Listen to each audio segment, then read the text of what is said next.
അല്ലാഹു സുബ്ഹാനഹു വ തആലയുടെ അനുഗ്രഹങ്ങൾക്ക് നന്ദി ചെയ്യാതിരിക്കുക, അതുപോലെ അവന്റെ പരീക്ഷണങ്ങളിൽ ക്ഷമിക്കാതിരിക്കുക.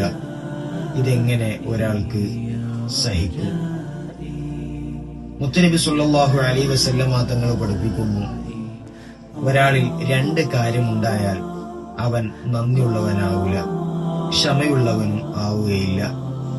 ഏതാണ് രണ്ട് കാര്യം?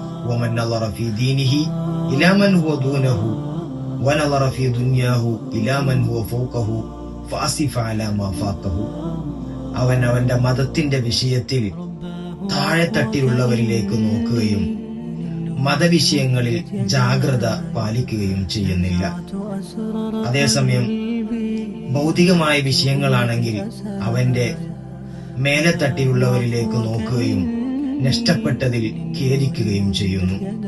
മുത്തുനബി സല്ലല്ലാഹു അലൈഹി വസല്ലമ തങ്ങൾ പഠിപ്പിക്കുന്നു, ഈ രണ്ട് കാര്യങ്ങൾ ഉള്ളതുകൊണ്ട് അവൻ അല്ലാഹു തആലയുടെ യഥാർത്ഥ ശാകിറും യഥാർത്ഥ സ്വാബിറും ആവുകയില്ല.